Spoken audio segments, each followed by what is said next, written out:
Hey everybody, it's David and welcome back to Zone 5B, the southwest suburbs of Chicago, Illinois. It is a beautiful in the Minooka area with an early week video update. So I did clean out my garden beds. They're starting to look pretty bare.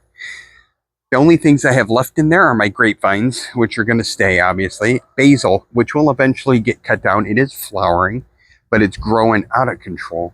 I did put one of my extra strawberries in there, so that's probably going to spread. Then my other grapevine.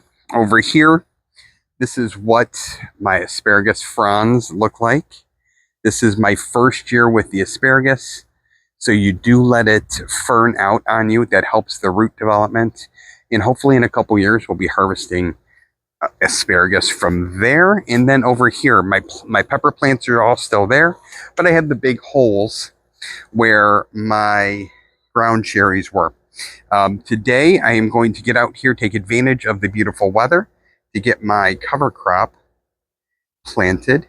And the cover crop that I'm going with is called hairy vetch.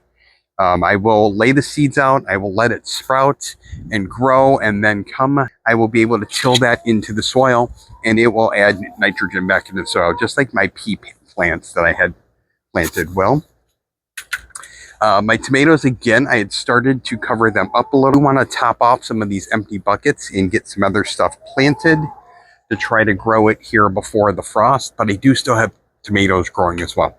In today's video is to share something exciting with you guys. My giant tomatoes, but I do still have some of those growing as well. I have borage there, which is another, but I wanted to share with you what I am trying to do. So you guys here on the south side of the house, which is where all my trees are, everything is looking pretty good. Everything is looking healthy.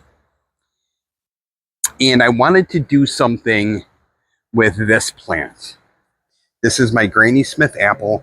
It is the one apple that hasn't really grown as much as the other ones, because this is one that I've had. This is the second year that I've had it now. I didn't get a ton of growth.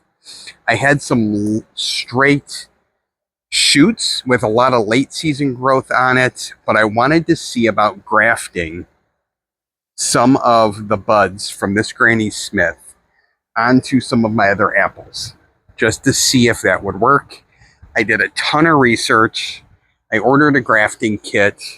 I watched all kinds of videos, which is kind of my want. When I am interested in something, I will absolutely overload the research and the videos to try to study up as much as I can to see if it's something that is possible. And then yesterday, I sat out here and I picked my ambrosia apple tree and my Ben Davis apple tree to graft those buds onto. So I sliced off singular buds from this branch that I had pruned off of my apple tree. And you can see one of the buds was taken from right here. One was taken from right there. And one was taken from right here. So you slice off the bud. So I could slice off right here where this leaf is growing. You slice it off just thin enough so you're getting the cambium layer. And then you slice a bare spot on the tree or the rootstock where you want to try to graft that onto. So that what you're seeing right here is one of my grafts, and then the other one is right over here on this side. It is covered with that grafting tape to keep it safe and secure. And now we just wait and see. And then I also did 2 more over here on the Ben Davis apple as well. I think looks-wise, I think they look really, really good. Now, hopefully, crossed, those grafts will take, and then those 2 apple trees will have 2 different varieties of apples growing on each of them. Something just grafting is new to me. I kind of jumped on late because the other kind of grafting you have to do in late winter, early spring before the buds start to swell. So this is the only type of grafting I could do, this bud grafting. If you're at all interested, check it out. So instead of ordering an entire fruit tree From the nursery, you can go on sites like Etsy or to a reputable nursery. You can order your own rootstock, which is the lower part of the trees. So in this case, this would be the rootstock. And then you order the scion wood from another nursery, and you can actually create your own tree.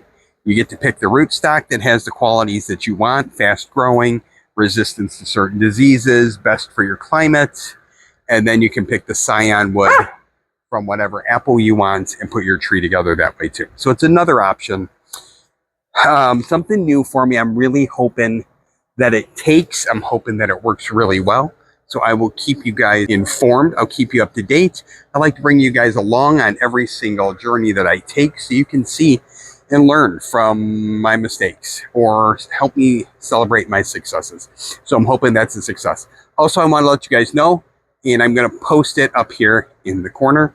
There is an excellent book that I have been called Grow a Little Fruit Tree by Ann Ralph.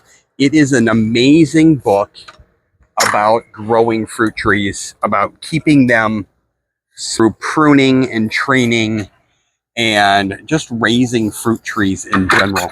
I don't remember where I heard about the book, but I did buy an e-version of the book. I read through it in about the last 3 or 4 days, and it helped give me the confidence to try the bud grafting out there. So fingers crossed that's going to work. We'll have a second variety of apple on both of those trees. And if not, I still have my regular Granny Smith apple too. I would have pruned those branches off anyway, so it didn't hurt that tree. And hopefully it'll be ready to go. So thank you guys for watching. This is a shorter video today. I go back and forth with my video lengths. I do want to keep you guys interested. I hope you enjoyed the video. I hope you got something out of it. If you can, hit the like button. It helps my algorithm. Make sure you subscribe so you know when I post again. Share my video. Tell as many people as you can, because I greatly appreciate it. And the girls all appreciate it as well. Thank you for coming back. Remember to grow a little every day. Never stop growing. I can't wait to see you guys all back here real soon, and come growing with Dave Day. Have a good week. Talk to you later.